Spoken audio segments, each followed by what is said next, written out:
these healthcare issues and they are not able to join. So I'll try and share this with them. But yeah, so here's the reason I started doing this because I was getting a lot of calls and generally people were saying, we don't have a job or we are finding it difficult to get a job. I'm still employed, I'm still working, but it looks very shady. My company may not be, maybe doing some layoffs. So I just thought instead of doing this workshop or something for like one on one, I would just do a session for the group, whoever was interested. So I wanted to take a look at this is the high level agenda, right? I'll take like just about 10-15 minutes to go through some basic theory because I don't want to be this to be any kind of a theory lesson, but I think a little bit of it's important to find out or understand why a resume should be tailored and what a resume should have. We'll go through a couple of resume samples and then we'll see in live use case what tailoring or customizing of a resume really means, right?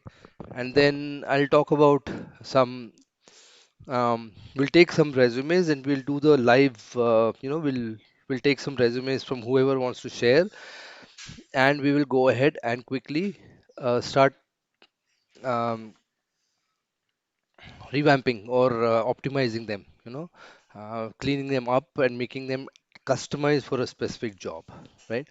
I am using a free version of Teams, which is going to be disconnected in 1 hour. Please rejoin after that. This is going to be a 2 hour session. And don't wait. There's no such thing as a Q&A session or anything. Please ask me questions as we go because I think I'd rather address them during our discussion at that point. So just at any point, please unmute yourself and go ahead and give me ask any questions. Hi, Manisha. Thanks for joining. Um, all right. So basically, I'm not going to introduce myself. I mean, I've been in the profession, technical writing, tech comms for about 20 years, and the, why should I be speaking about resumes? I think that's important to clarify here because I have been interviewing for positions that I wanted, as well as I have been interviewing for positions that I wanted to fill in companies or in teams that I've managed. Okay. I was the manager of tech pubs. I had about 30 people in my team in persistent systems. I have worked at Tipco. I used to be the head of tech comms at a Pune startup, um, and we were managing some pretty big accounts. I used to hire a lot of people there. And over the years, I've worked with a lot of recruiters in US, Singapore, Canada, Australia. So I know kind of what people are looking for, especially in Canada. I spent about 10 years in Canada and I interacted with a lot of recruiters, right? So I understand from them what they look for and how they do the hiring today. No one goes through resumes and all that, right? And I love doing workshops. I love doing, teaching. I teach at BITS Pilani. I teach at Rotman School of Management, Toronto. Not now, but I used to. I sometimes I was a full-time, not a full-time, but a regular faculty at SIMS before I went to Canada at Symbiosis Institute of Management Studies here in Pune in Khadki. I used to be teaching at Pune Institute of Business Management. So I have this workshop passion and that's who I am. So basically, um, there are a lot of avenues today for jobs, and what we are going to be looking at is rec- whether you use recruiters or you use LinkedIn or Indeed or any of these job boards, right? It doesn't really matter what you are using or what kind of a resource you're using. What matters basically is how you find a job, right? So don't limit yourself to just one site. This is the basics of job searching. I mean, if you're doing a workshop on technical on resume writing, I don't think it's just a resume, right? The reason to do a workshop on resume writing is because we are looking for a change, we are looking for a better job, or we are looking for a job if we have in between projects right now. So don't limit yourself to just one side. I only look at LinkedIn, I only look at Indeed or Monster or whatever it is. There are many, many job search sites that you should be looking at. Upload your resume, make it searchable. When you announce yourself that I'm looking for a job on Indeed and on Naukri.com, recruiters actually get to know that you are open for job. Unlike on LinkedIn, I do not suggest you announce yourself as open for work on LinkedIn, because then everyone knows you're looking for a job. So making a change is a little difficult. Your team, your managers, everyone gets to know that, hey, this guy is looking for a job. Okay. But on LinkedIn and on Monster and Indeed and all these other job sites, you don't have to do that. I mean, it's classified. Yeah, only the recruiters get to see that. So announce yourself as available and search for jobs and reach out to recruiters proactively. I'll show you some examples of what I mean by this on LinkedIn or on email. But I'm just touching a little bit on these things, which is not strictly resume related, but it goes a little bit beyond just resumes. Okay.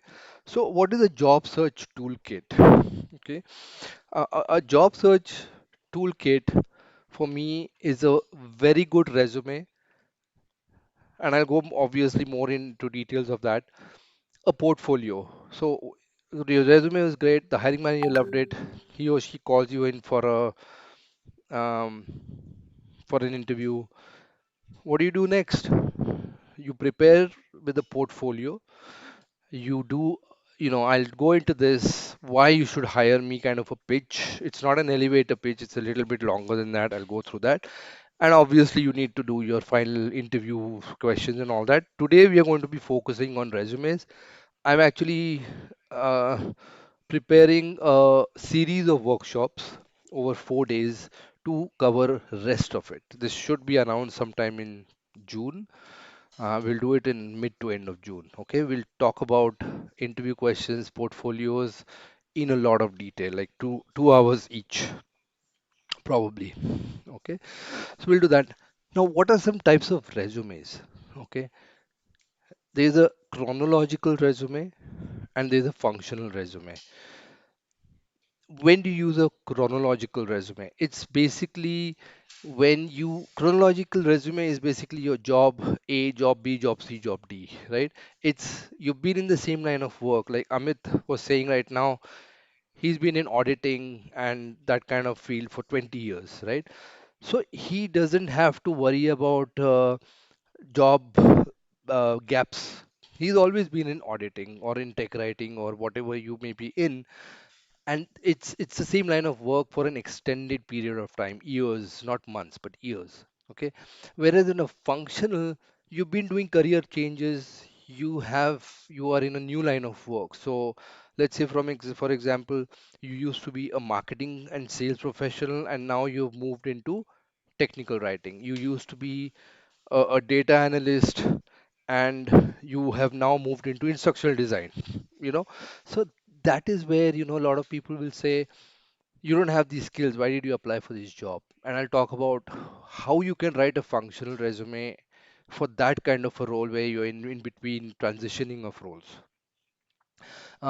It shows steady progress. You're rising up the corporate ladder. You started as an maybe intern and a junior writer, then you became a technical writer, staff writer, principal writer, assistant manager, manager, and now let's say you're a director of or senior manager of tech writing in a big company, small company. It shows steady progress. Whereas here, you don't have something that you have to show that I have climbed this ladder, I know my work. What you do there is you talk about transferable skills from your previous jobs. I am a team player because I used to play, be a team, part of a team.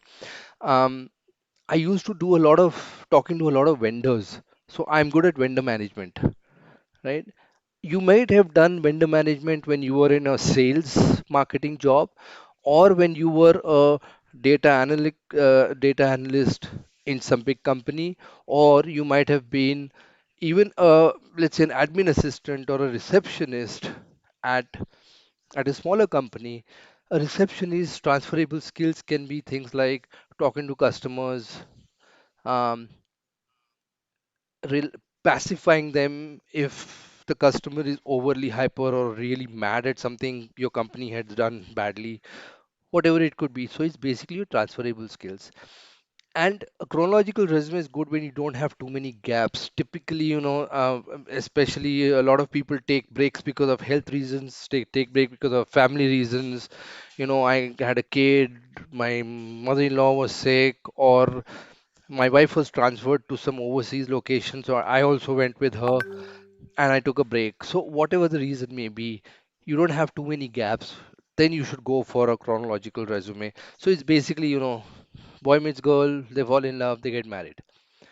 It's a you know so but in gaps, if you have gaps in between jobs for whatever reason, it's better to go with transferable skills. And I can do this job regardless of why I had a gap. Ultimately you have to prove to them that you're good for that job and why you're good for that job. Okay. Now, most of us have resumes. Every single person here has a resume, right? But what now? I mean, a lot of people who wrote into me, who registered for this, saying, why I want to do this workshop is I'm applying for jobs. I'm not getting any traction. I'm not getting either recruiters calling me back, or if they call me, the companies are not calling me back. What am I doing wrong? Okay. So we have to customize the resume. And does anyone know what this means? WIFM? Any idea?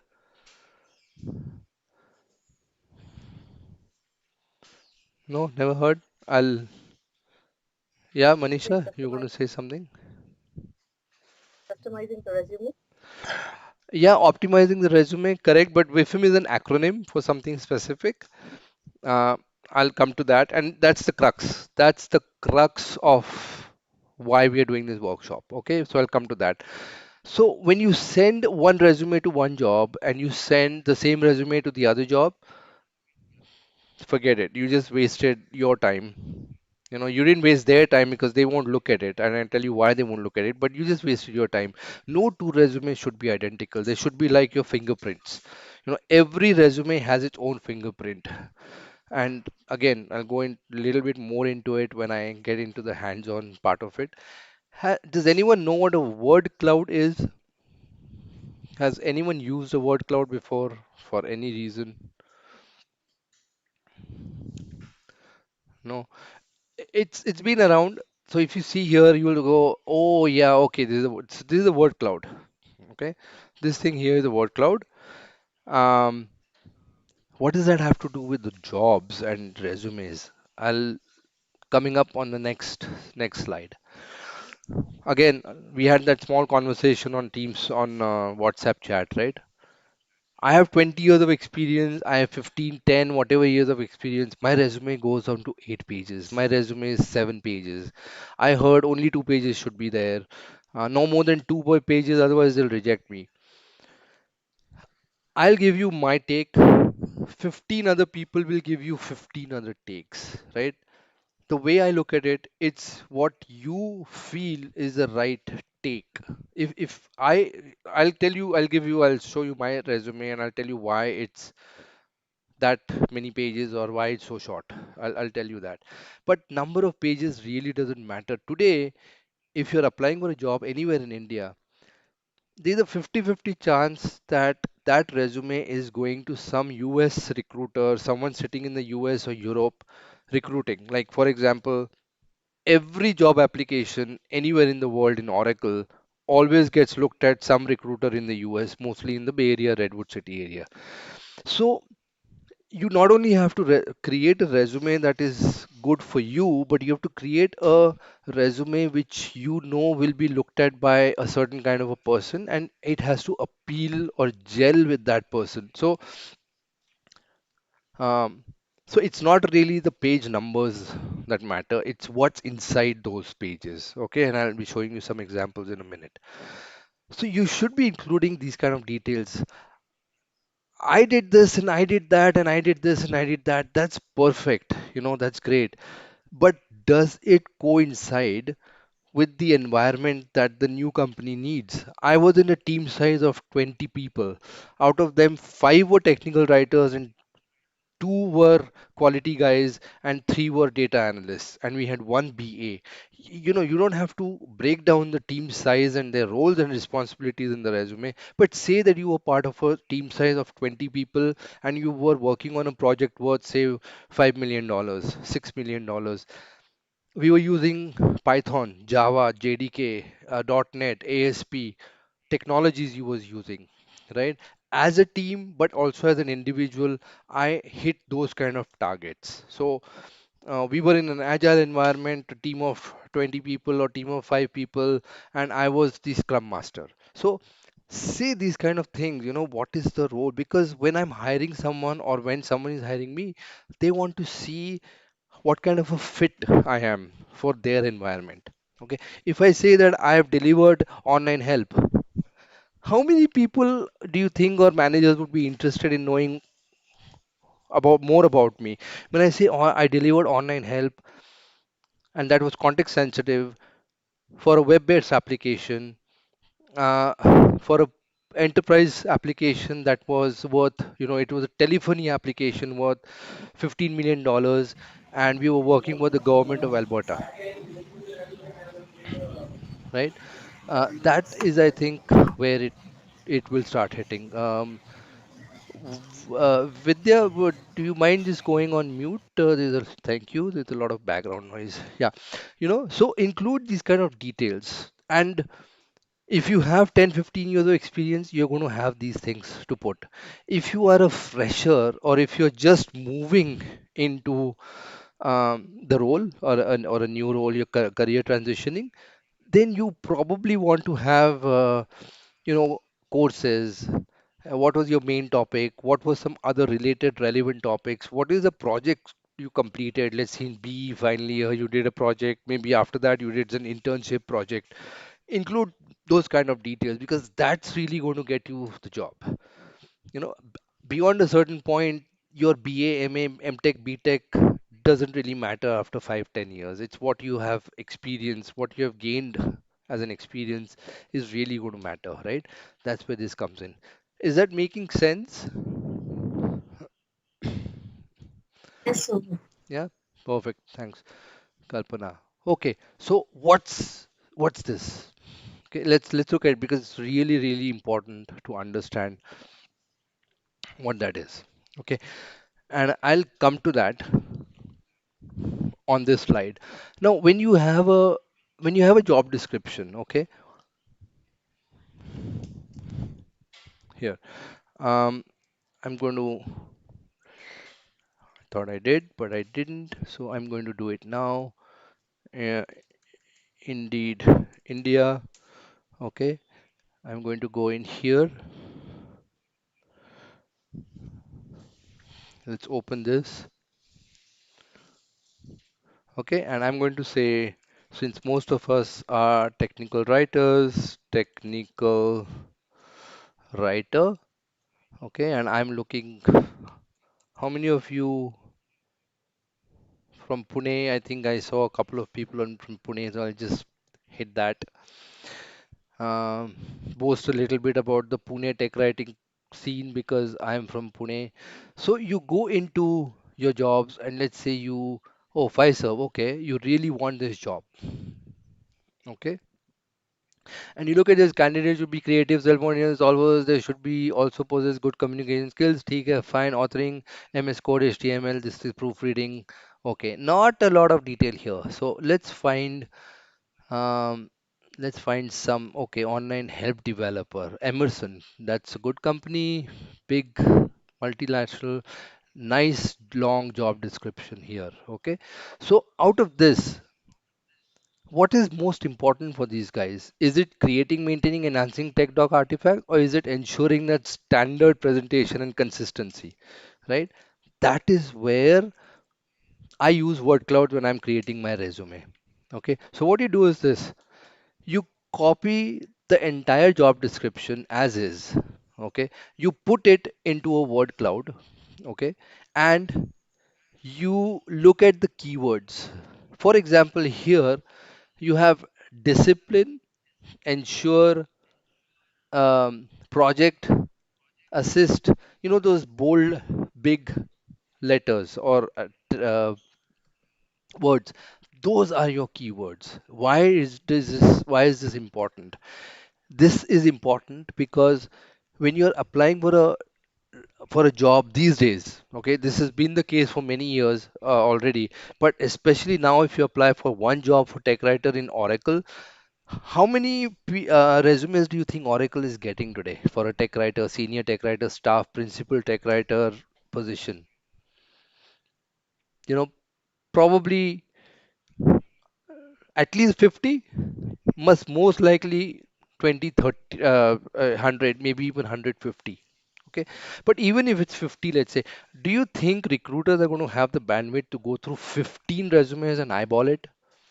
Not a chance. So they use something called an ATS, and you'll hear this everywhere. And I've take it from me, I've personally talked to recruiters. ATS is an applicant tracking system. They feed your resume into the ATS, and the ATS mechanically, or using machine language, or using algorithm, it picks out the keywords, and it looks for keywords and decides whether or not you are a good fit or not a such a great fit. It's a machine deciding. A machine doesn't know that you have done this, you have done that. It goes by what's on paper. Okay, I go and give an exam. Let's say I'm going to Canada and give an IELTS exam. I come back and I tell my immigration consultant, hey, I'm getting a 9. I did great. Okay, 9 band. Tomorrow my paper comes with the certificate and it says, oh, you got 7.5. So what matters is what is on your resume, not what you know or how you are qualified. If you can't articulate it on your resume, you're not getting shortlisted for that. And word clouds use the same algorithm, use the same logic that the ATS uses. Okay, so let me actually uh, show you how this works. So I picked a tool called Free Word Cloud Generator. Okay, and here we are going to do this. I'm going to take responsibilities required. See, required qualifications I wouldn't really worry about because you either have a BA degree or you don't have it. You can't fake it. Okay, you either have 3 to 6 years of experience or you don't. These are all hard skills. These are not soft skills, right? Up here, these are soft skills that the company is really looking for. So can you create and maintain and enhance technical documentation artifacts? Okay, I'm also going to go into LinkedIn and search over there because LinkedIn typically has longer job descriptions and I really want a long description. Okay, perfect, here you go. So I'm going to take this, copy everything. Okay, I right click and copy it, go in here, paste, visualize. Now I'm going to um, take this and see this. I'm going to take not 50 but 100 words. Okay, I'm going to expand, take a little bit more. Now this looks good. It gave me the 100 most relevant words in here. How is relevancy interpreted by ATS? Relevancy means that how many words appear how many times. Which words would you want to include here now? That content, understand, documentation, product, standards, knowledge. You know, these are the main words. Is analyze, needs, clarify, data, okay. Of course, data is a hard skill. You either know it or you don't, so you want to put it in. But content is really, really important. How do you know that? See this? The word content is been used 7 times. To use product is used 5 times. The word understand product requirements, understand client requirements, understand audience requirements, understand um, style guide, your standards and everything. So they have used the word understand 4 times in that little in this little, out of whatever these, maybe there's 100, words, they have used understand 5 times or 4 times. So this is how ATS also tracks your keyword searches. So how does ATS do the ranking? Let's say I put in the word content 5 times and Amit put in the word content 5 times, understand 5 times, product 6 times, and standard 7 times throughout his resume. He is going to rank much higher than me because he used 6 words several times, whereas I only use one word content 6 times. So it's how many words, Rahul, have you put how many times in your resume? That's the plain and simple truth about how ATS works. Okay. So if I'm applying for this job, the one that we just saw for to Emerson, I'm going to actually take look at a list and I'm going to take the top 5 or 6. Okay. So I'll say worked with various tools, okay, with various cross-functional teams, and I delivered various types of documentation, including online help and install guide and all that falana dimkana, right? I understand product requirements. I understand how agile works. I understand what is the difference between waterfall and agile. Whatever you understand about that tool, that product, that domain, that technology, that vertical, put it in. This is what's going to matter. And you will see if you try it next time round, you will get major traction on how many times your resume gets shortlisted, how many times you get an email or some kind of a initial call from the recruiters or the company that you applied to. Any questions on this, guys? Because this is an important concept, and I think this is where a lot of things go wrong. We just send a resume. It's not the resume for that job. It's like one person sharing someone's t-shirt. It's not always going to be a fit. It may be a luck factor. हाँ हो गया चलो ठीक है, great, you get a call back, but not every time. Yes, Manisha. Amit, does the color code have any significance in this? No, so color code doesn't have any significance. I can basically go in here and I can just change the colors, and so if I, just pick your color, basically just the color patterns. It has no significance. Just the word count.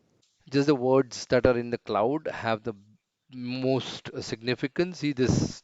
So a lot of times people use these word clouds as designs to express themselves or to introduce themselves on their cubicles and all that, and they make it colorful. So any word cloud will give you this option. A green or a red or a orange is not more important than the other green, red, or orange. It's the size of it that matters, nothing else. Because here I can download this and print it and stick it, and I can put it as a background image on my LinkedIn profile, whatever. So no difference at all. Uh, Thank you. yeah, AK, can you give me your name? Sorry, AK, I just Yeah, hi. Good morning to you. So, actually, first of all, it's a pleasure to talk to you. I follow you on LinkedIn and also was a part of your workshop. So, and my name is Anirudh Kapoor. hi So, my Anirudh. question is that, so after this keywords which you're talking about, if we highlight this on our CV, will they really give will they really give a weightage to our CV, or it's just to highlight our CV? The weightage will come base. It will definitely give weightage, but is it 20 grams of weightage or 20 pounds of weightage will depend on how others have implemented this, right? Because your competition is not with just the job and the description. Your competition is with others who are applying for it. And if they understand this better, right? If they have also, so fine, you've done product and content and all these things, but principles of writing, principles Mhm. of agile, I have excellent communication skills. Don't ignore the smaller words. What matters is the bigger words. Because see, if in 150 words a company is talking about content 7 times, okay, that's, let's say, uh, I don't know, with my maths, 5-6%. importance. So one word coming 5 times, 6 times, 7 times definitely has to be given due respect in your resume as well. Okay, but does that Okay. mean that you should not be proficient with FrameMaker, or you should not coordinate with other team members, or you have bad or poor communication skills? No. So if I have all these words coming onto my resume tactfully, strategically, nicely, well laid out in a job description or in my roles and responsibilities, and you have, let's say, only those big 2, 3 words, of course, mine is going to have a higher weightage than someone else's might have. So the idea here is to understand which keywords are more important, okay, and that gives Okay. you a sense of how and where you can use the words most effectively on your resume. Okay. So in this case, it's like, so for every job, we have to have a different CV. It's like that. That's what I said. It's like a fingerprint. Your fingerprint. Mhm. If you try to give your fingerprint and say it's to me, it's immigration is not going to let you through, right? So it's the same thing. If you give this resume for that job is Mhm. an That would. immigration. It's not going to let you go through. Is that यार ये मजा नहीं आया. He doesn't have half the skills. So it doesn't really gel well with the ATS systems. Got your point. Thank you so much. Yeah. So do not send out a single resume till you have customized your resume using this hack. This hack meaning hacking the ATS. See, hacking the ATS is just getting past the the HR, the recruitment, the talent acquisition folks. You're far from having gotten a job, because out of 250 resumes, maybe the top 5 get looked at, eyeballed by a human.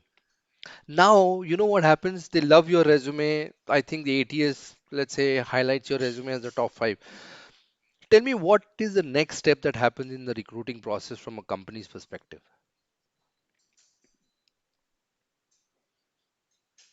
Provide Anyone? this, you Yeah, will yeah, Manisha.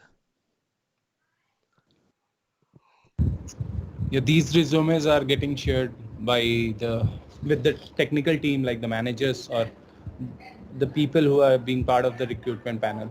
Yeah, not yet, Gautam. That's why I asked this question. This is the wide perception that my resume gets shortlisted. I'm in the top 5 out of 200. I'm going to get a call. I'm sorry, it's not working that way. The next thing that the talent acquisition, it's not even gone to the hiring manager yet. You've just been put into the not reject pile. The other 200, it's like that broken anda. They're gone. You are those coil birds who went through and got into that college of the three idiots. But out of those, only one or two or whatever number of positions they have are going to make it. So what happens next is they go to your LinkedIn profile, and now they're going to further shortlist the top two out of those top five. So top five ATS ne kar diya. Great. ATS has shortlisted you as the top five, but now your LinkedIn profile is going to do the shortlisting for the top two. Okay. So you're not going to get a call anytime soon. Only the top two might get a call first. Yeah, Vidya.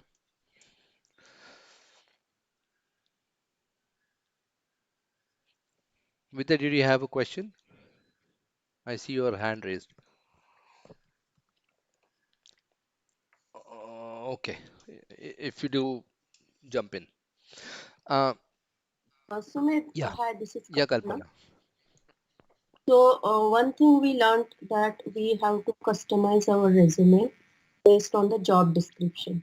So we will be using those keywords mentioned in the job description. But on LinkedIn, we have one static description Yeah, customized as per the company job description. correct. So how do we get to that? So I'm going to cover that in a different workshop. It's a completely different workshop on hiring, on LinkedIn optimizing and being found, as I said. So if it's going to start clouding the resume part of it. So what I wanted to say is resume is not the only thing that gets you through, gets your foot in the door. Resume gets your foot in the door in the top five, but the LinkedIn and your resume is going to get through. I will get into the LinkedIn a little later on or in a different workshop. It's a good question. It's already Okay, planned, okay, sure. and I've already done a workshop on this. You should find a recording of that on my YouTube channel. But it's a good question. I'm going to park it for now, if you don't mind. I want to stick to the Sure. resumes. Yeah. No, Okay, right. great. So now let's get into, let's go into this. Um, okay, okay. So let's get into um, looking at resume samples and stuff like that. So here's what happens. This is a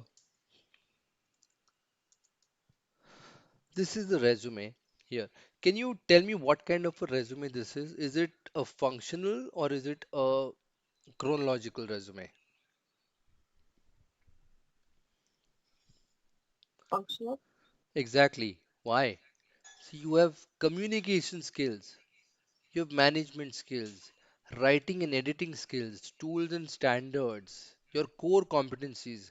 Nowhere do you see on this resume which company did you work at from what to what and what were your roles and responsibilities there. This is, experience with interviews. Let's say you are a salesperson. Let's say you are a BA. Maybe you were an intern in a management company, a management intern, management trainee. Okay. You were given a lot of deadlines and you're good at those time management and you have knowledge of SDLC.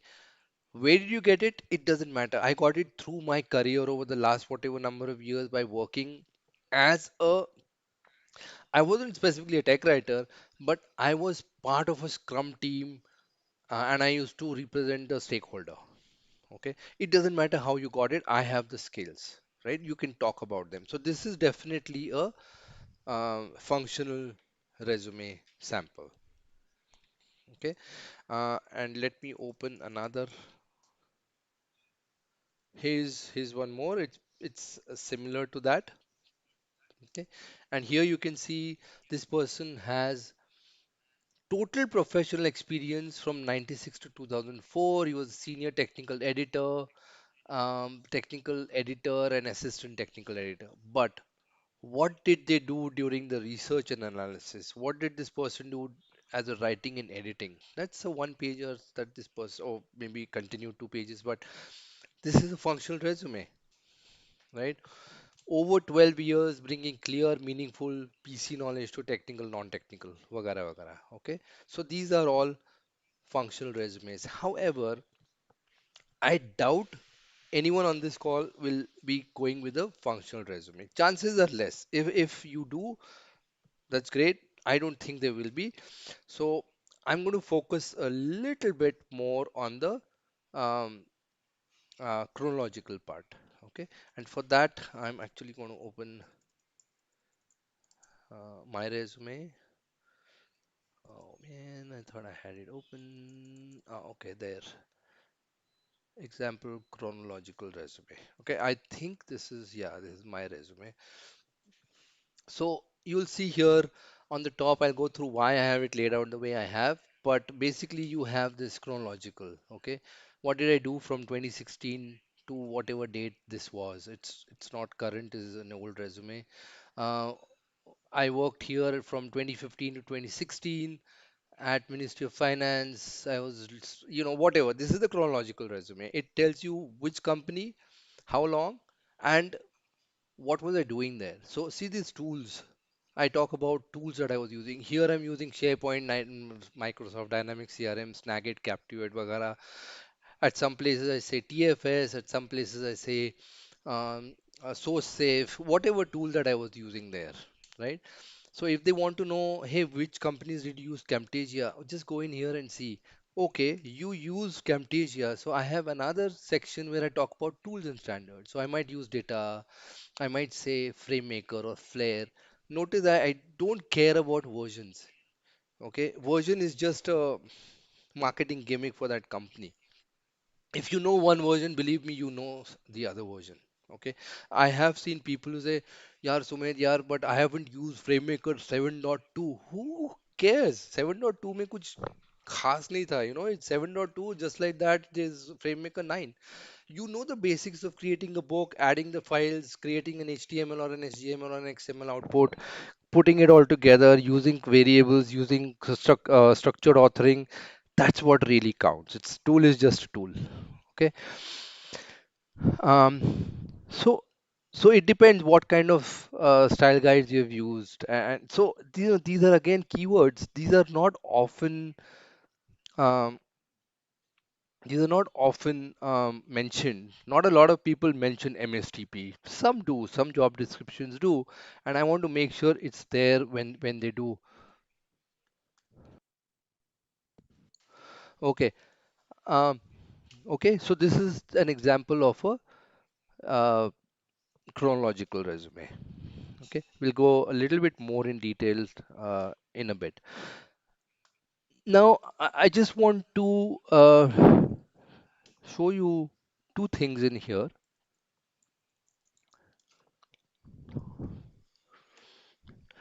Okay, so that's the same thing. And notice here on the top, this is not part of your body of the resume. This is a header. Okay, sorry. So remember, some companies still print resumes. Okay, so when you go in for an interview, the talent acquisition HR might print a resume and put it on the hiring manager's desk or who is interviewing you, and they might have your resume might have 4, 5, 6, 7 pages. If you just have your resume appearing, not in the header area, only the first page has your name and number.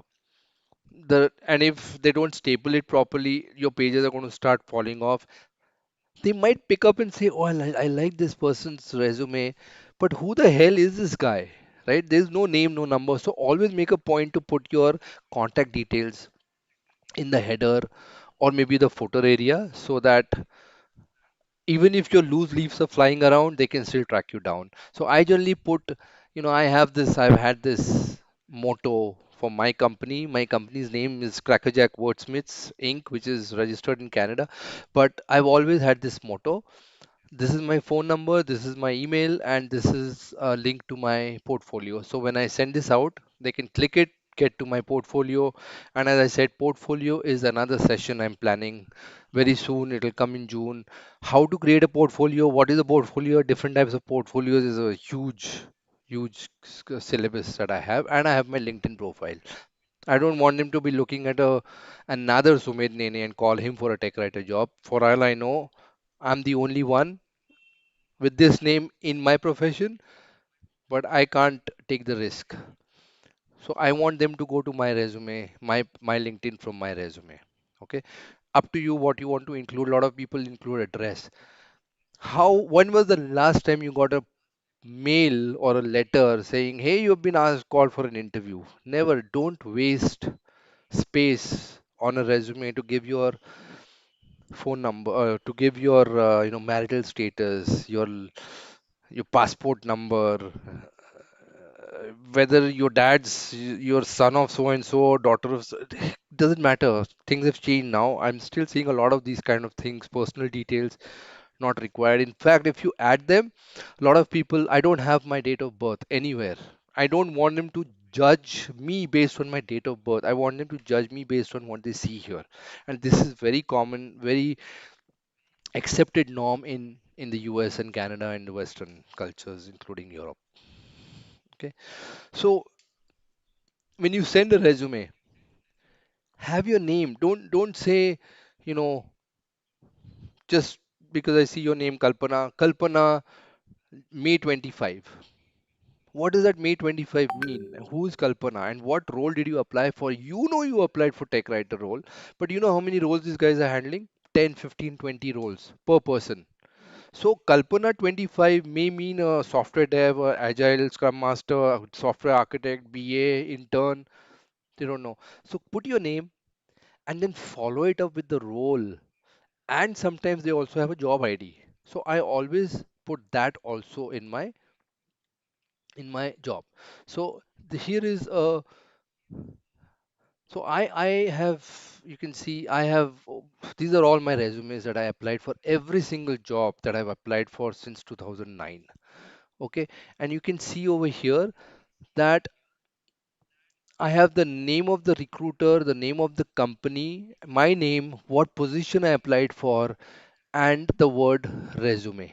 Okay, like here, it's my name. This is the technical trainer role that I applied to a recruiting company called Veritac for TELUS as a client.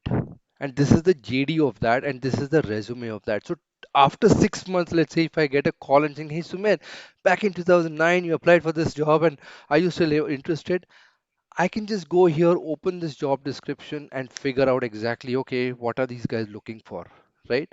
I know what resumes I have sent to whom with the cover letters. Like this is TD Canada Trust Bank through Modis, and this is technical trainer. This is a technical writer. So you know what? This is so what that does is it helps me customize a lot of things. I'm going to show you what customization mean, but in have a file naming convention. I get a lot of things with just a name. I don't know what role that came for. I might be hiring for a BA, might be hiring for any several roles. So please have this. It really simplifies someone's life um, a lot, basically. Okay. Okay. How many of you have an objective? Please show me by hands up. Uh, how many people have a objective on their resume? I have an objective. Okay. What it doesn't matter what whether you have or not. What matters is what you have in the objective. Here are some examples of objectives. Tell me, is this a good or a bad objective and why? To make a promising career in technical writing, develop as a technical manager within next 3 to 4 years. I believe my previous industry experience augmented with the learnings from the diploma would certainly help me achieve my career objective. I don't know whose resume this is. I googled technical writing resumes, colon PDF, opened some randomly and pulled out the objective. Does anyone know if this is a good or a bad objective? Yeah, go ahead, Sandeep.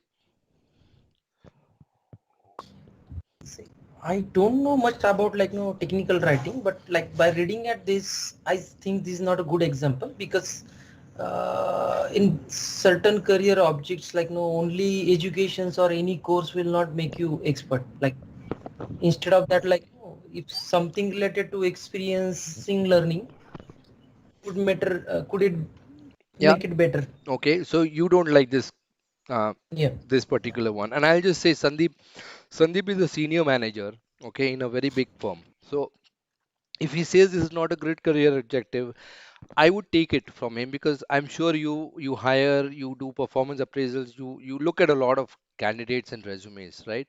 And generally a career objective comes up towards the top of the resume. Okay. I'll tell you, Sandeep, I totally agree with you. This is a, pardon my French, but this is a bullshit objective. Okay, I'll tell you why. Here's another example. To build a career in technical writing and develop informative content for the target audience that matches their level of understanding and is technically sound. Okay, first of all, it's violating all the rules of technical writing. This is more than 25 words. Basic rule of technical writing: keep it simple. Keep it simple, silly, right? This goes on and on and on. What is the biggest problem with these two career objectives? It's very important to understand that. What do you think? I'm telling you this, these are both crap. Why? And I don't mean to pick Doesn't on talk whoever wrote these. I have no idea who they are again. I just happen to see them. Yeah, Manisha. it doesn't talk about the objective. It talks about only the person. Okay. Yeah, it talks about the person. And secondly, it doesn't talk about objective. The biggest problem here with him, remember I said we'll come to this? I am the hiring manager. I'm looking at this. I'm saying, what's in it for me? This is all your objective. You want to make a promising career. You want to develop as a team manager. You want to develop information content. Oh, you want to become a manager in next 3 years. Great. How does that help me? How are you going to use your diploma in technical writing to help my readers, my customers, my stakeholders, my clients, right? This is all the technical writer's objective. It is not the company's objective. And when they don't match, you came here wanting to know about resume writing. I'm sitting here telling you about how good I am, how many years I spent in HP, and how many years I spent in Philips, and how many years I spent in Canada and US and Germany. You'll be like, yeah, kya ye, was he marketing himself or was he talking to us about my resume? Okay. If I start talking about myself, you'll be like, what's in it for me? That was a crap workshop, wasted my Saturday morning. Okay. So always think about why they should hire you. And you know what? 99% of the people who have a career objective will have something that sounds like this. It does not differentiate you. It does not make you stand apart from the 50 or 249 other resumes that Oracle received. Most of them want to develop themselves, most of them want to deliver content, but that's not what the company wants. The company has told you very specifically what they want. Okay, and they want this. Okay, they want this. Review existing content. Say you're an editor, say you peer review, say you have style guide experience using different kinds of style guides based on which you make your editorial suggestions and improvements. Okay, develop into the team manager is great. That can be your career goal. When I ask you in the interview, what are your aspirations as a technical writer career in the next 5 years? I want to develop as a team manager within the next 3 to 4 years. Ah, great. Okay, is that a good fit for me? I will decide that. But that is the point on time to tell the manager that you want to develop yourself as a team manager. Yeah. Okay. What differentiates you? So here, if you look at this, this was a job that I applied for at Sims when I worked there. Why is it important to mention what I mentioned here? They wanted a person to teach them technical writing and technical communications overall. So it was important for me to tell them that I'm a certified trainer from wherever that I'm put into the job. But I'm not just standing there talking because I know the subject but I'm boring to listen to. Okay, you don't want to do it. I'm a certified trainer of adults, which means I know how to write principles of a course, a syllabus, lessons, outcomes, how I evaluate the assignments I'm getting. I have been trained in all of that. I prepare students for campus interviews. I take their vivas. I talk about presentation skills at Sims today, and I myself had excellent communication skills.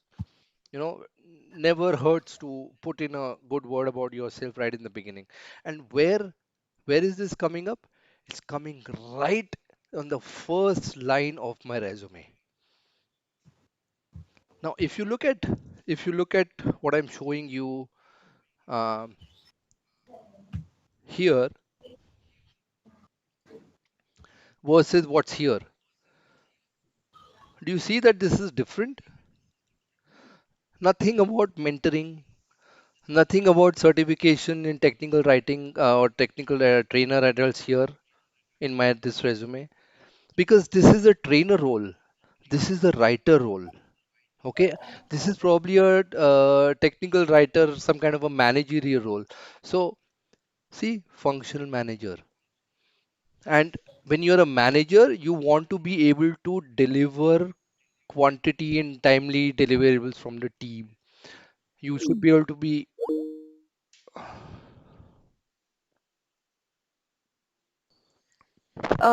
Is the photo necessary on the resume? No. And I'm w- uh, trying to apply for a content writer role. Hmm? So I want assistance in how to do a portfolio. Yeah, I got it. You will do a Yeah. separate session on that. Hmm?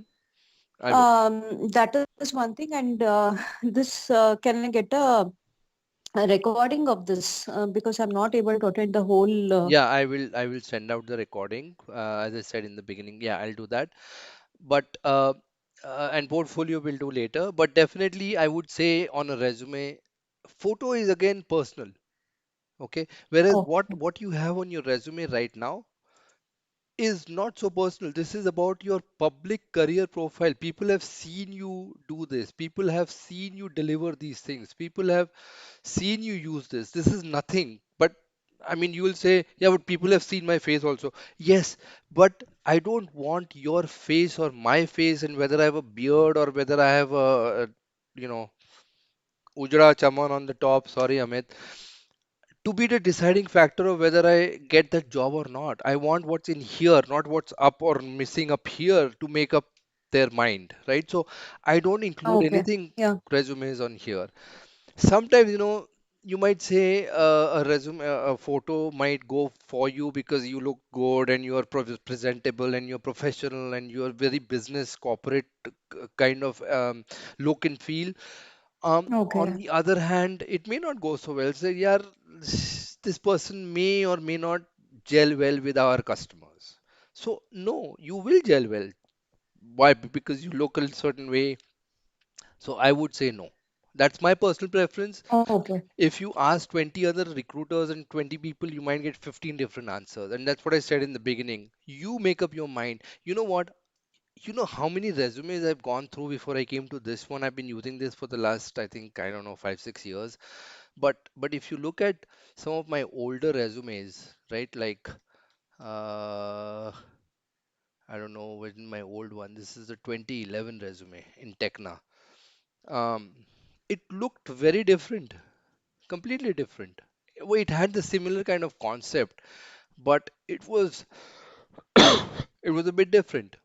Okay, or And I yeah, go ahead. the order should be from the recent one to the last, or the other No, the most recent one the first. chronological. The most recent one. What am I doing today? What did I do last week, last month, till date? And then followed by the older one. So if as you go down, you'll start seeing that I'm now in 2012, 2011, 2010. So I'm going down.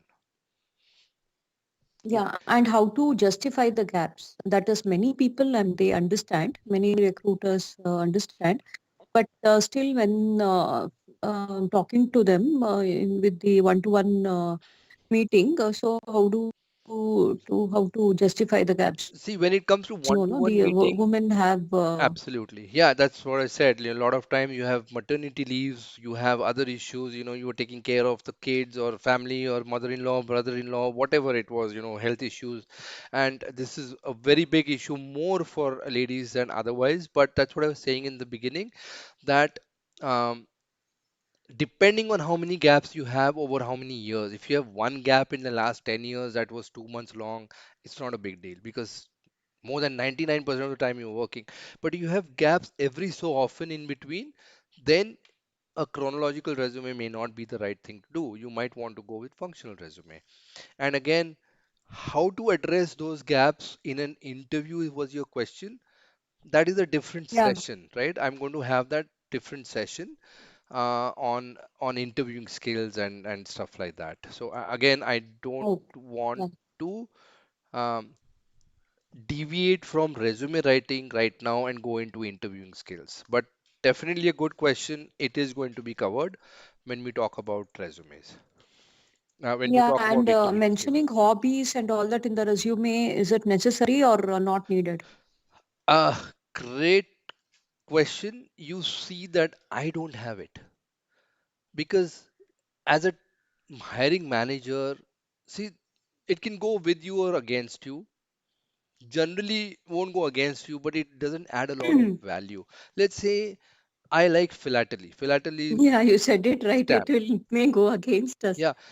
Oh, Yeah. this guy watches cricket. So that means whenever India and Pakistan are playing a World Cup, he's going to be sick that day. People don't know what they're thinking, right? And what frame of mind they're going to be looking at your resume in. So I would say put in a hobby when you know the hiring manager, you know their hobbies and yours match, or you lie on your resume and say, I also love watching baseball, and you don't know shit about baseball. But you say, I like watching baseball because you know that that lady likes or that person likes watching baseball. And then I might put it Yeah, in and if there. you right? But not otherwise. Yeah, they'll ask you how many books have you read. Tell me the latest book you read. Yeah, Yeah, if you put reading, they'll ask you how many books you've read and what is your current read. correct. And that's what. So don't lie. If you have read books, put it.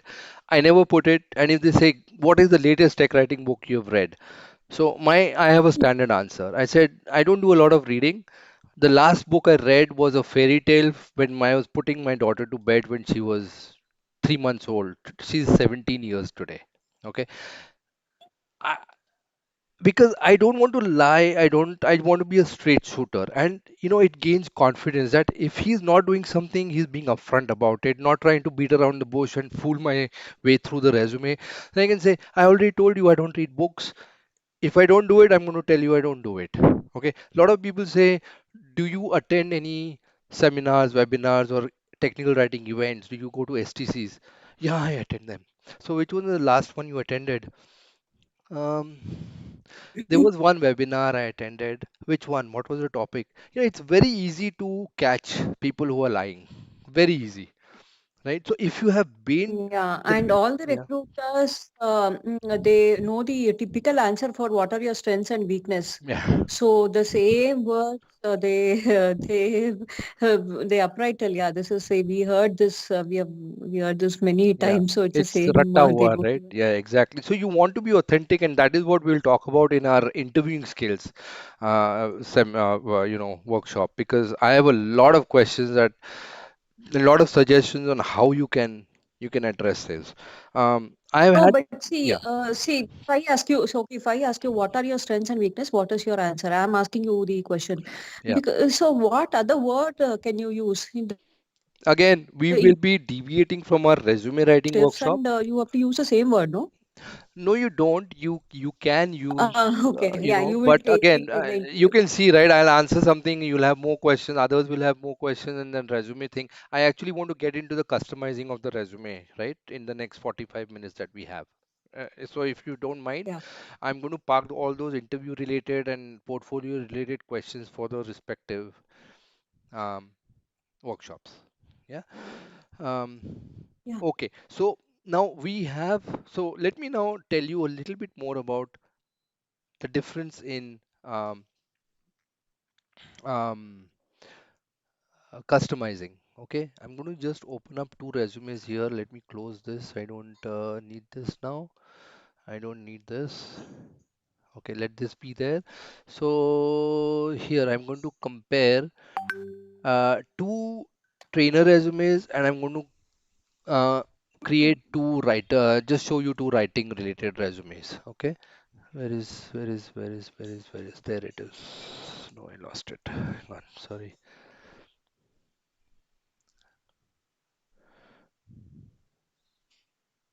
Mm, resume workshop. Okay. So 5 and 6. 5. Okay. And another one is 5 here. Okay, great. So let me show you um, two resumes side by side that I can only use my resume and show you because I know my resume and I have access to my resume easily. These are two jobs that I applied for as a trainer role. See, this is the faculty at Symbiosis Institute of Management Studies. This is the trainer role at a company called J Billing in Canada. Although it is for the similar profile, you will see that the fingerprints are completely different. Why? I have 15 years of experience. At this time, I had 10 years of experience. Obviously, I'm not lying.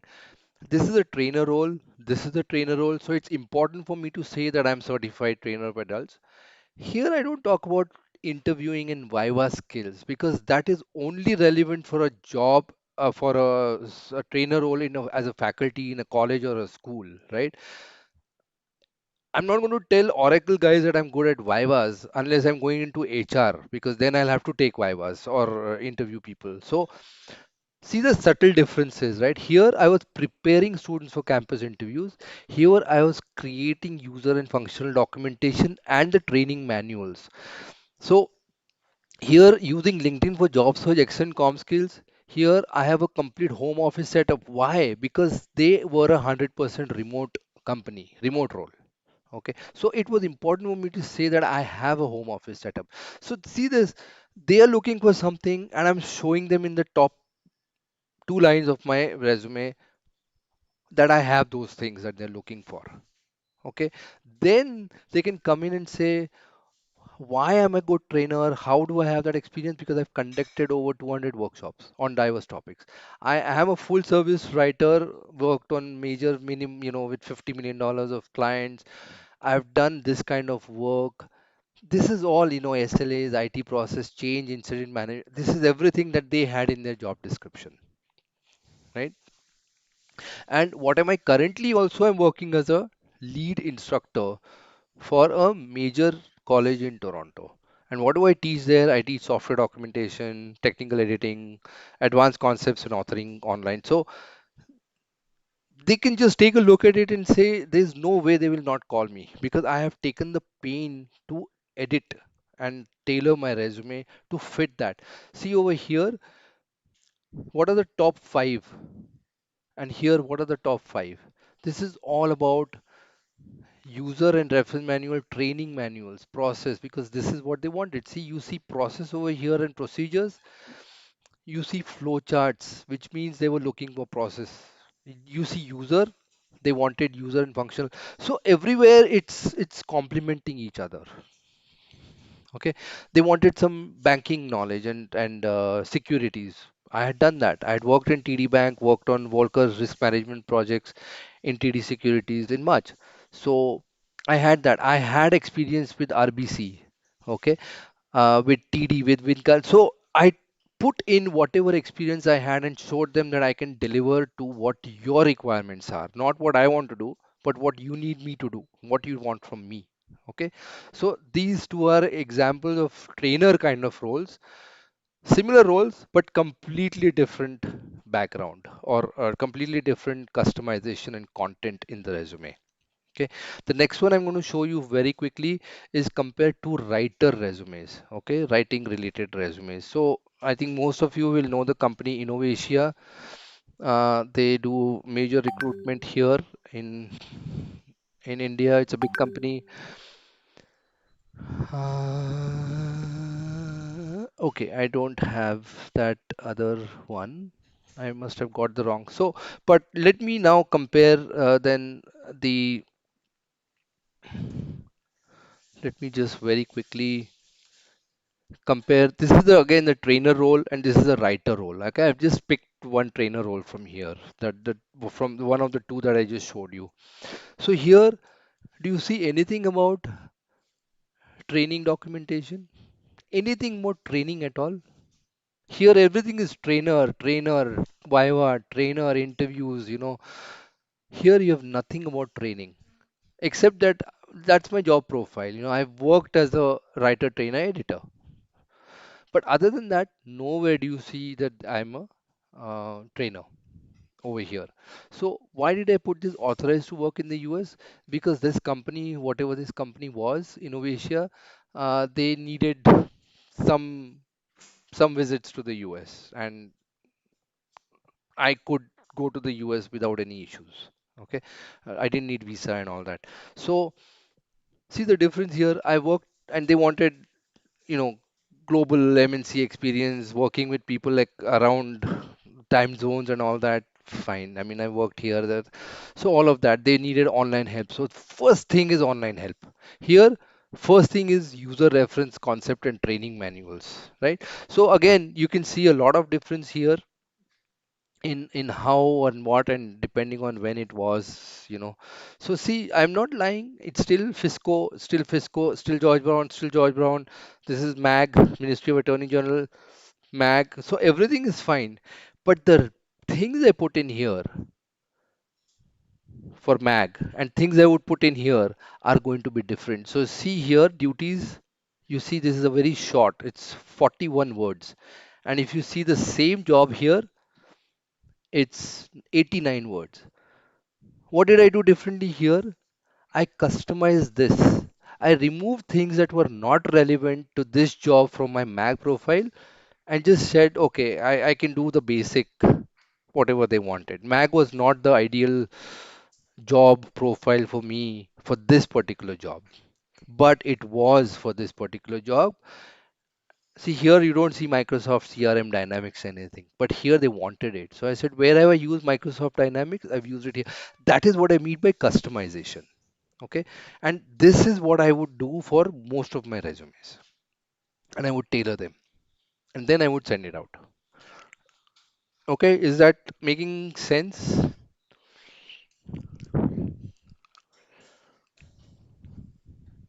Yes, to a great extent. Yeah. So Yes.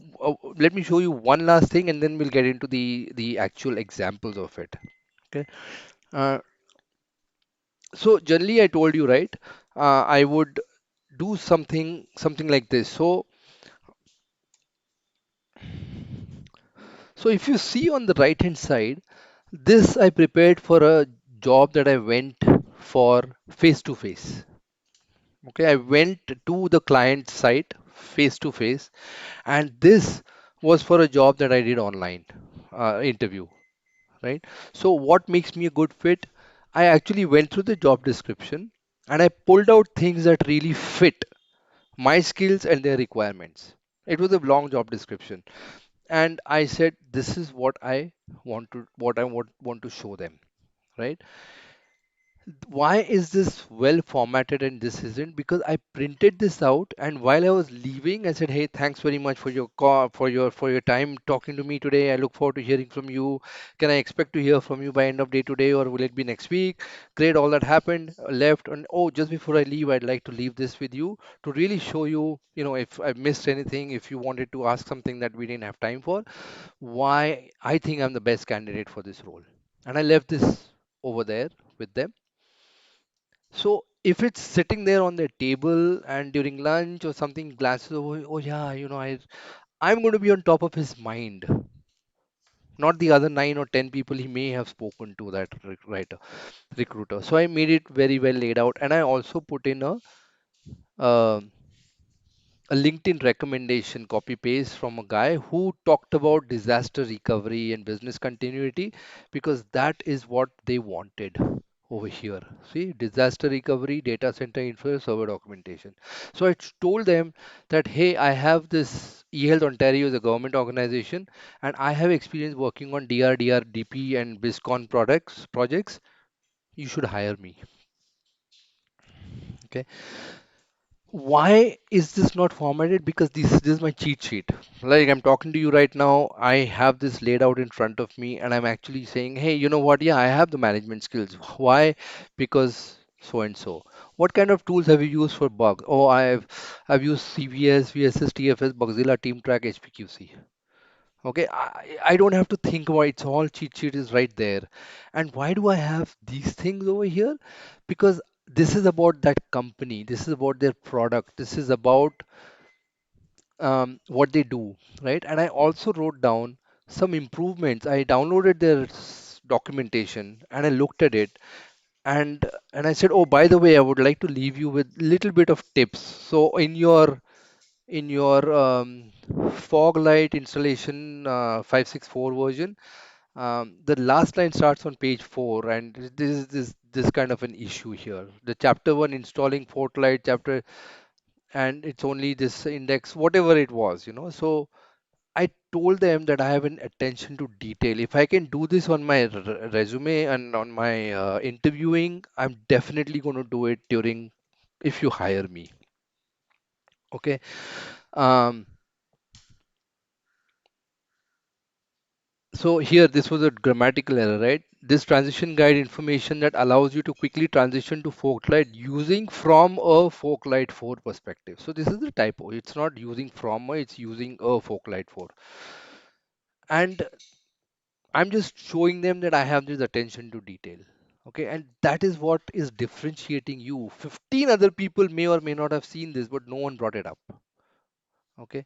Uh, Here the issues with it, improvements. What I liked about it is that the first page of each chapter shows a list of topics included in that chapter with links to jump to that chapter. I really like that. It's a good user experience when I'm looking at it from a client perspective, from a reader's perspective. Okay, huge, massive difference in the perspective that they look at you with now. You are going to be the one of the top candidates. Questions on why hire me?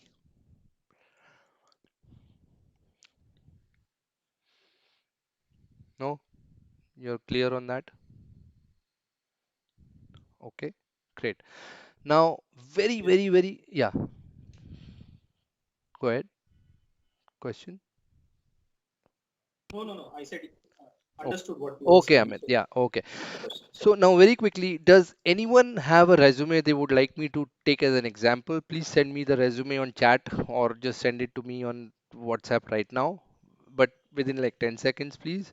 And also the job description that you really want to apply for. This is what I had said I would go through, but we don't have a lot of time, so I'm going to rush. If no one has it, if you have it, let me know right now. If you don't, I'll take some examples from here. Does anyone want to send something? Sumit, I have a question. Can Yeah. I ask? Yeah. So is someone sending? Otherwise, while you ask the question, I'm going to prepare on the side. Sandeep, I can send. or yeah, please, I can Gautam, send. go ahead. Thank you, Gautam. Please send the resume as well as the job description because we are going to customize it. Yes, Kalpana. Yeah, so I have a question. Should we include samples out of public? Should we include samples when you apply for the job with your resume? Is that the question? I lost you for a in between there. Hello? I think network might have lost you. Yeah, Kalpana. Should we include work sample links in the resume if our company's documentation is public on that? I would say no. The reason is this. Your company's documentation is specific to your company. Yes, I get it that it's public. I'm not talking about the IP aspect. I'm talking about they Mhm. might want developer documentation, and what you have done is user documentation. They might be looking for white papers, and what you have done is user documentation. What they might be wanting is installation guide, and what you're sending is user guide. Okay. So they will look at it from a different lens. They will say that, yeah, she doesn't have any experience doing developer documentation because you only shared user documentation with them. So I personally would not include any sample along with my resume because I will talk to them first and I'll say, I want to understand what exactly this job focuses on, and I'll send you samples according to that. If not, let's have a online or whatever call, and I'll be happy to just go through my samples, the ones I can that are sanitized. But I'm sorry, I will not be able to send them to you because then you keep them and you can circulate them however you want. So I would avoid sending it unless I know specifically what kind of samples would be most efficient and productive for me in getting that job. Okay, Yeah, Gautam, makes sense. have you shared? Yeah. Yeah, not able to like attach it to the MS Teams, so I shared it over an email, like the email where you send us all the invites. All right. Let me quickly go there.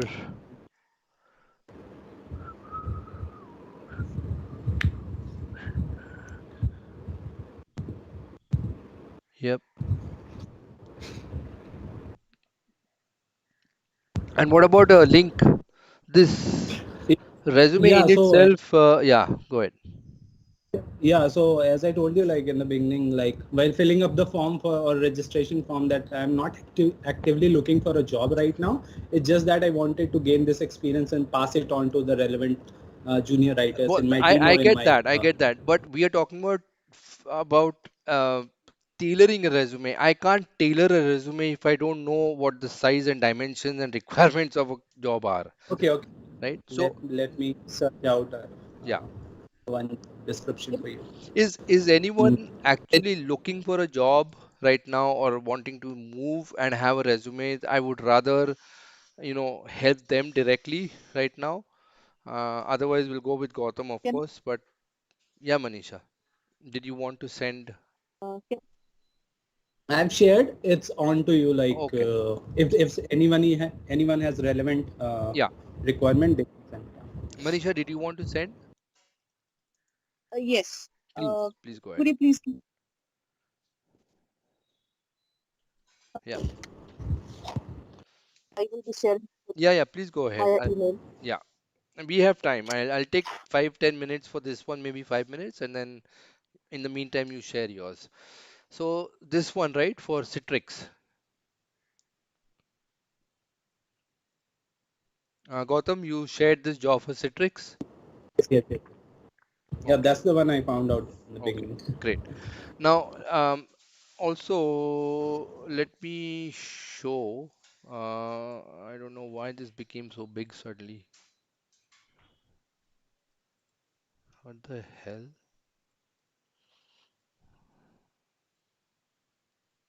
Uh,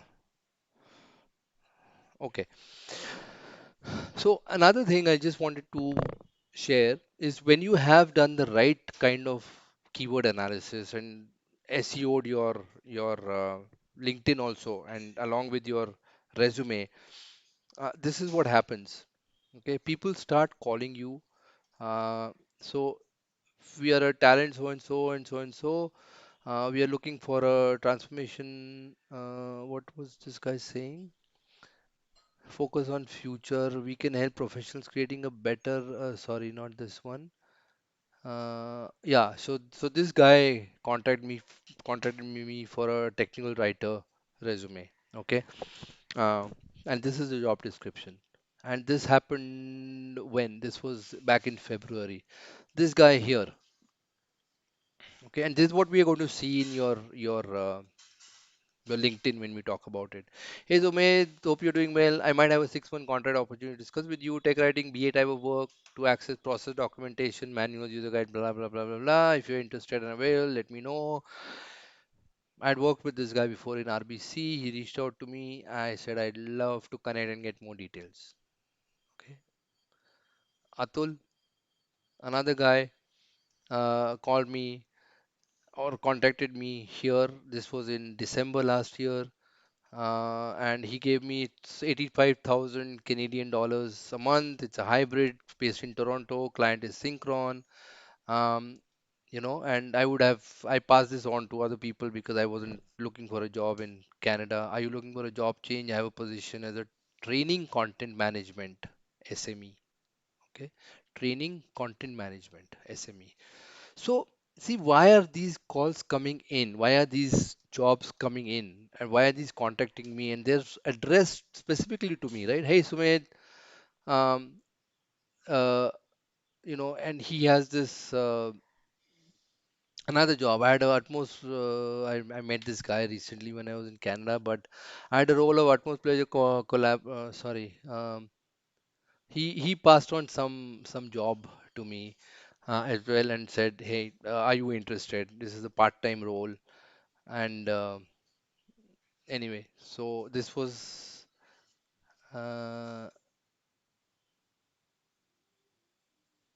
don't know why I start this, but anyway, um, so this is one thing I wanted to say. I mean, couple of back in October, um, there was a senior documentation manager role that came up.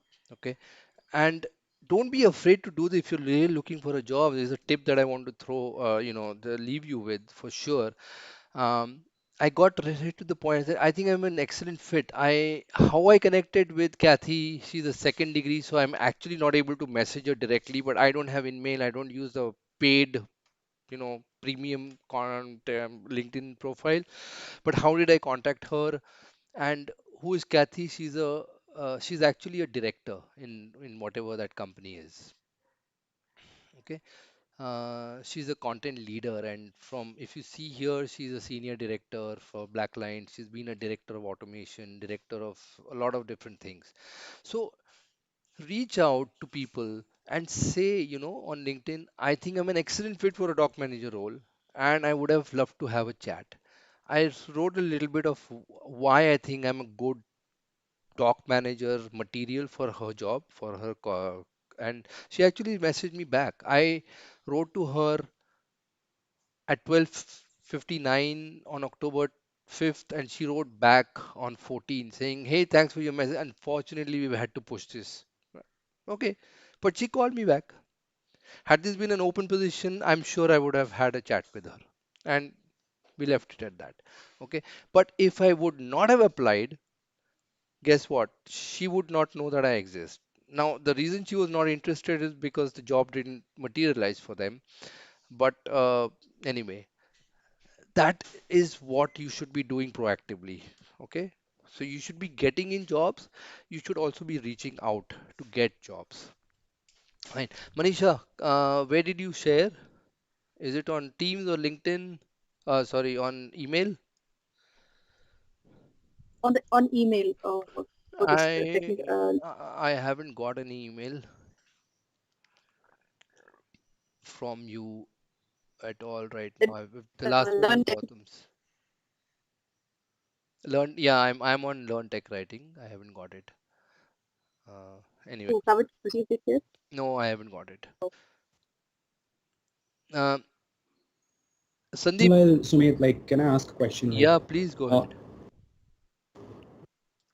yeah. So I'm not sure like this is exactly fit into resume writing like program that we are doing right now. Mhm. So let's say, for example, if you have crossed a bar where over a period of time you are getting calls from the HR or maybe some companies, and in the initial setup only they are canceling the call because you have crossed that bar where you are not fitting into the budget that they have.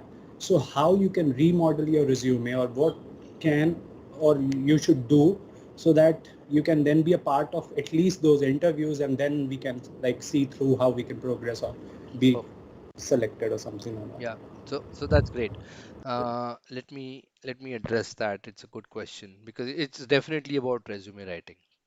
Manisha, if you want to just reshare or something, otherwise, Sandeep, see if I can use yours as an example. If you're not comfortable, that's fine.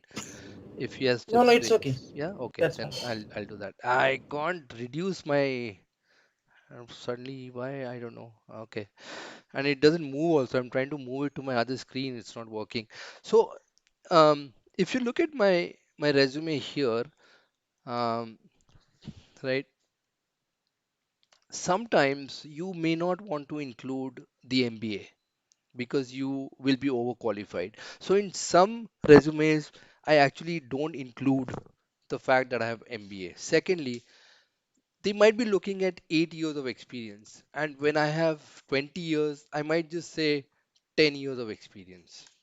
Okay, all of these things are not lying again because 10 plus years is still 15 plus years, right? But I'm closer to 8, which is their requirement, than I am with 15 years with 10 years, right? So I said 10 plus years of experience. I would remove my MBA. Okay, I would probably only have, let's say, if it's not relevant, if it's a more of a senior, not a senior role but an intermediary role, I might remove the fact, and I don't have it on here. I'm actually Scrum Master as well as SPO, Scrum Master Product Owner certified. I don't have it in some of my jobs. I remove it. I only put Scrum Master certified. Okay, so this is the way I'm trying to, let's call it, level down to fit into their job profile. Okay, um, some of you may have worked as um, developers before you moved into writing. Okay, and play up a little bit on that dev role and say I have total of 15 years of experience, but I was a developer for most of my time. I don't have that much writing experience because now they're looking for a intermediate writer. They may not want to go with a writer who has 10 years of experience. Go with someone who has 5 years of experience. So you say 5 plus in writing and 15 plus in IT overall. So there are certain fine lines that you can implement to fit into the job uh, requirements a bit better, a bit more than otherwise. Okay, great. Thank you. Yeah, does that work? Uh, Yeah. okay, great.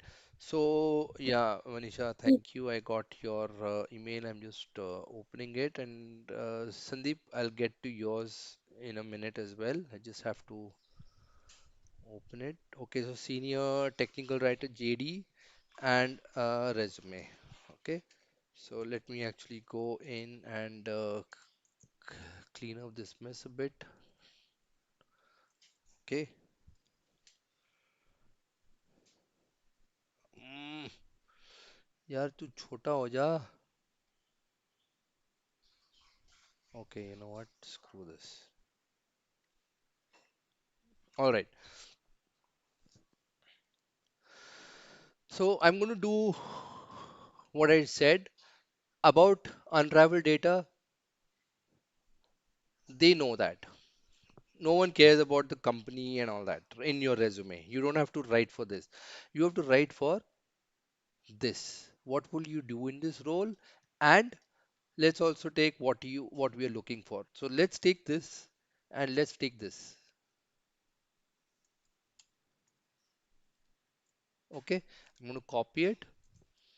I'm going to go to our trusted.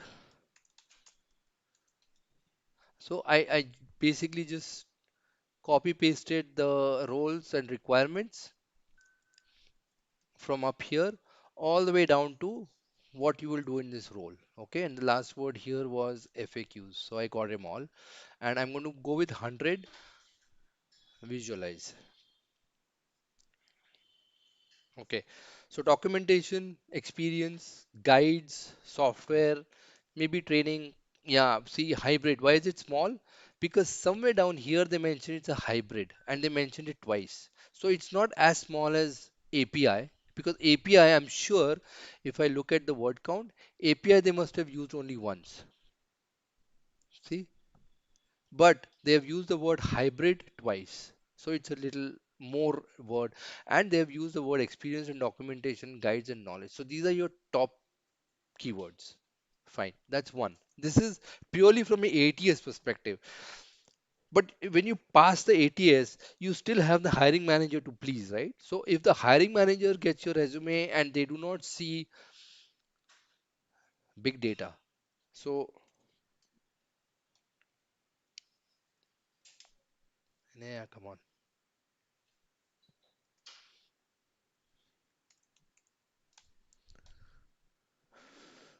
So the very first keyword that I saw, big data, doesn't appear here, Manisha. So you definitely want the word big data on here. Cloud. Yes, sir. Yeah. Do you have cloud? Have you worked on cloud platforms? You might have, but according to your resume, you haven't. Okay. Yeah.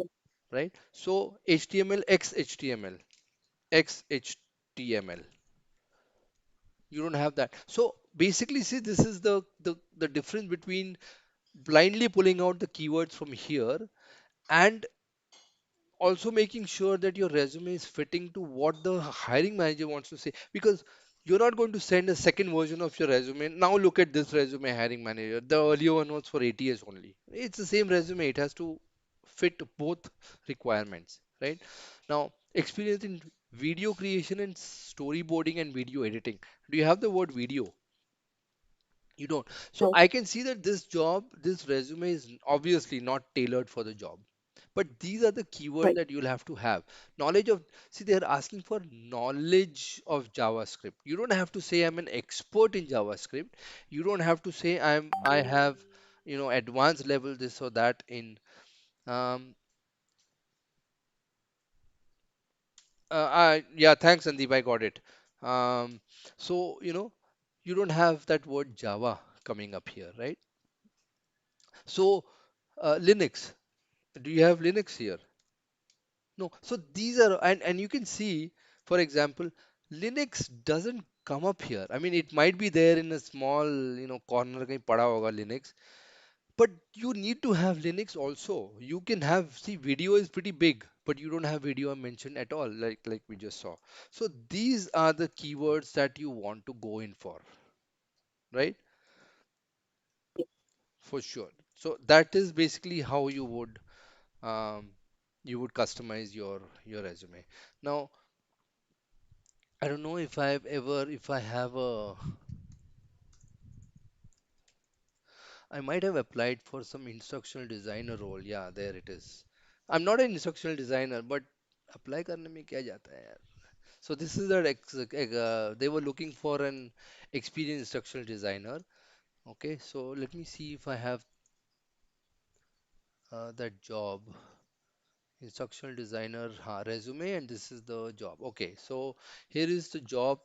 Here's the resume that I applied for that. See here, as soon as you say instructional designer, what are some of the first things that come up? Storyboard, creating videos. Yeah. So first thing, LMS, SCORM compliant, Powtoons, Camtasia. Did you see any of these on my technical writing resume? Powtoons? No, you didn't. Microsoft? No. ILT, instructor-led webinars? No, you didn't. Um, LMS and SCORM? No, you didn't. Now, do these people mention SCORM? They don't. But I know for a fact that to be a good instructional designer, you need to have SCORM knowledge or be able to deliver SCORM compliant resumes or instructional design, right? So let's see, what is it here? Creating engaging activities, compelling course content, working with subject matter experts. Okay. Um, so so somewhere here they must have mentioned that they are looking for um, the domain. I just happened to pick up something old. I don't remember this job at all. But audio, video simulations, I don't even know if I uh, applied for this. So I have video and content, video training plans, which is what an instructional designer should do. Yeah, the word video comes up several times in my resume, right? I probably don't have storyboarding anywhere mentioned. I should have, right? So obviously I won't be surprised if I hadn't got a call for this. But that is how you have to update that. I did a half okay job talking about Scrum and Powtoon and Camtasia, which are all LMS or ID related jobs, but I haven't really customized it. Okay, so what I would do is, again, if you were going to um, go to this job again, pull out what are important things. Create online documentation, video tutorials. Okay, have you created tutorials? No, you haven't. So you can see, right, what kinds of jobs or keywords should come into this. Now you're at Persistent. I was at Persistent long back, and I might be able to pick up some of these things and put in the Persistent line of things, where I know I was doing instructional designing. We had graphic artists who created the storyboards for us. I'm talking 2009, when we Yes. had a Okay. central tech pubs team, not distributed like today, right? So you have GitHub. That's good. But do these people want GitHub? No.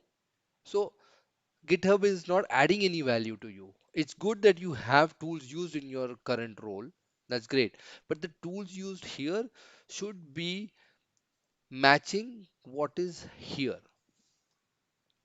Okay. That Agree. is going to get you through the ATS. Right now, your resume is not going to get selected through the ATS. Sheerly based on the fact that most of the keywords that we looked at are not appearing here. Does that mean you don't know storyboarding? Probably not. But why would I call you if you don't claim that to know storyboarding when it is a requirement for me? Okay, it's like I want to Agree. buy a car, I go into a showroom to buy a car, and you start selling me a bicycle.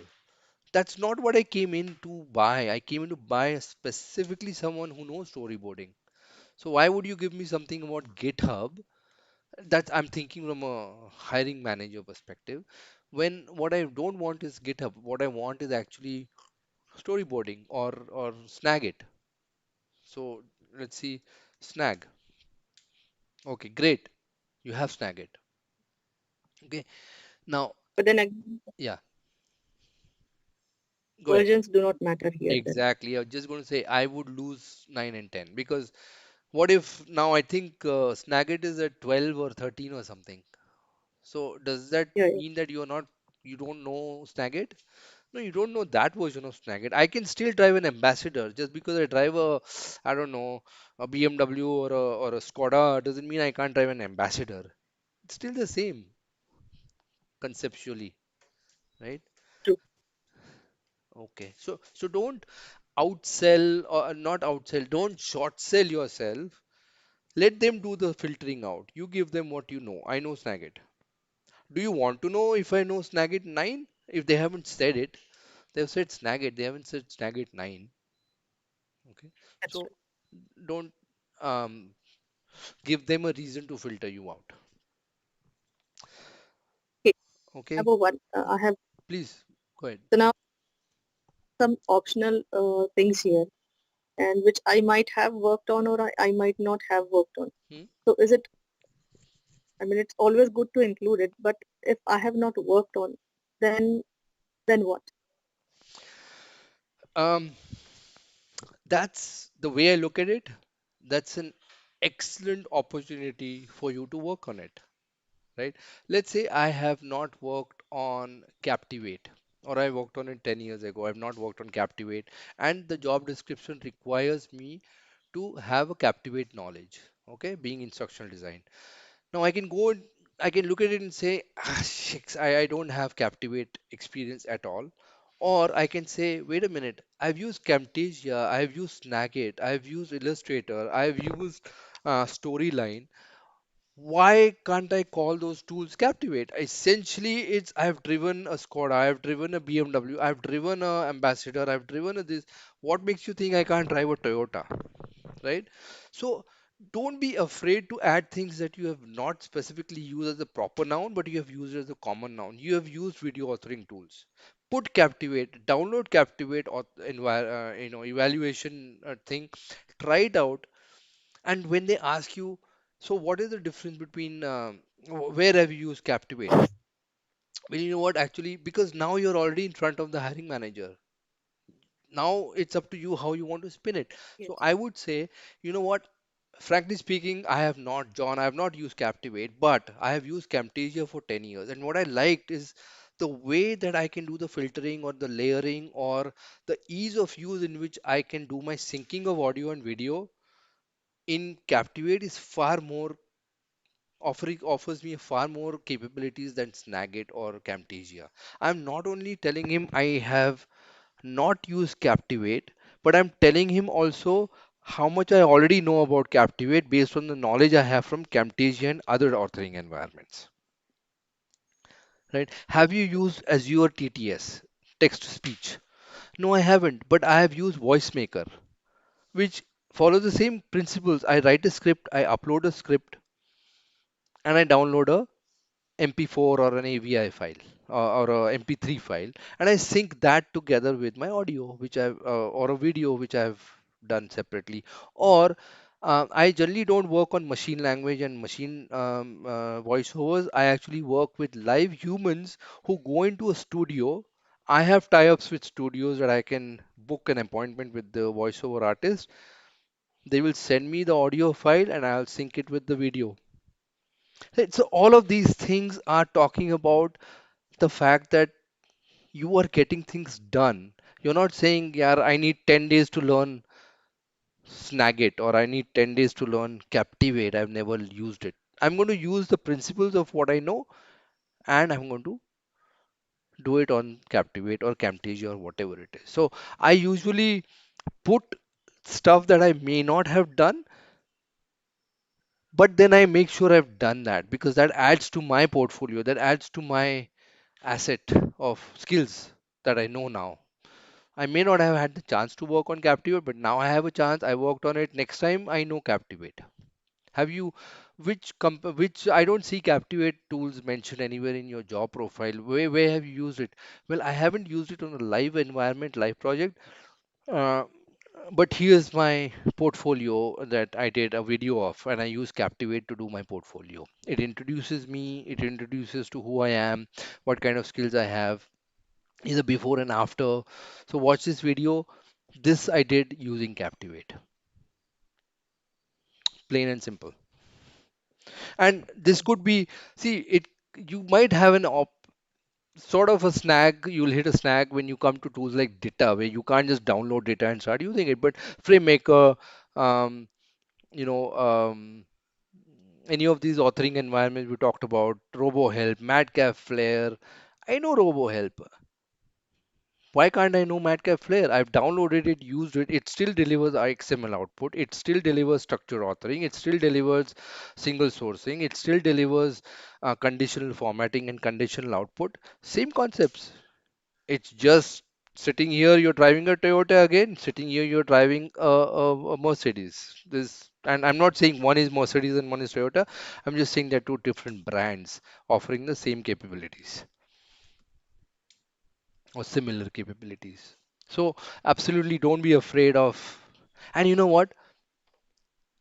All the job descriptions have a lot more than they would ever need one person to have. The reason is they might be needing a bunch of things, but they will never find everything in one person. What they try to do is try to see which who brings the most value. So if you are a great instructional designer, have created the animations and audio video, and you know 3D, and you know a little bit about SolidWorks, you know a little bit about um, Creo, and let's say you know a little bit about IsoDraw. Uh, so what if you haven't used Camtasia? Okay, so what if you haven't used Captivate? You know the 3D part, which is might be in their future roadmap to go next year, 2 years down the line. We want to go animation. Bring it on. You will be the preferred candidate, right? And whether I should include 3D here or not, I'm going to talk about that in the interviewing skills, because one of the components I'm going to talk about is preparing for an interview, and that also involves knowing about the company background, knowing about the company tools and processes. So I'm going to show you how to connect with people who are working as an instructional designer in that company today and try to get some insider knowledge from them. And you don't have to know them personally. I'll show you how to reach them and reach out to them, like I showed you right now with that lady in Blackline. But I'll tell you how in the interviewing skills. Okay. All right, guys. Questions. We have a couple more minutes.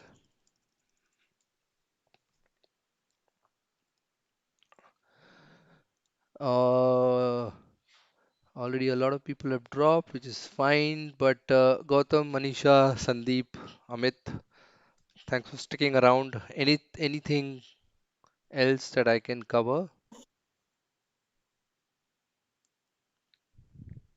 No, no questions made as such, but really great session. Learned a lot of new things, which as writers, as I said, as writers, we would have not known.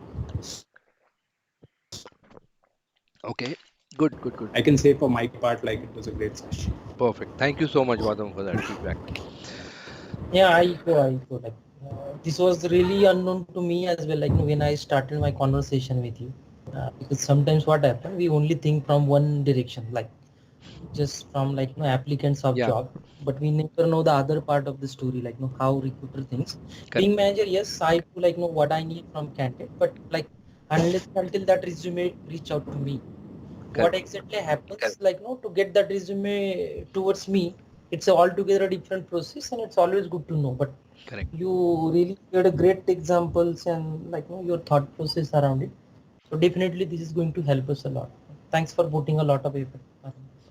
Absolutely. No problem. Thank you so much, guys. And we'll see you on the next seminar, webinar, whatever is happening. And I look forward to meeting you there. Yeah. Thank you very much again. And let's stay connected. Just last Let's but not the yeah, least, one yeah. thing, Sumit. Uh, what I understand and learn is one size fits all. Means one set of resume cannot be applied at multiple places. Right. Typically, we use portals and we use the same resume for multiple applications. So that's one thing which I will definitely not do. So customize it and give Yeah. them what they want, and then accordingly that will Correct. be done. Because see, a lot of people say, I'm sending out 50 resumes a week, 100 a week. I say, why are you wasting their time? You're spamming them and you're not getting anything in return, right? It's like garbage. You throw it. It's in your outbox and it's in their inbox. It's not going to give you any result, right? Instead, I like to think that, I will select three jobs that I really want to go for, and I will apply only to these three jobs, doing everything that I just showed you. And chances are, if not all three, I'll get at least two calls out of those three. Okay, and that is the kind of odds that I would like you all of us to have, rather than saying, "यार 50 भेजे एक तो आ जाए," because then you're crossing your fingers and hoping for the best. No use.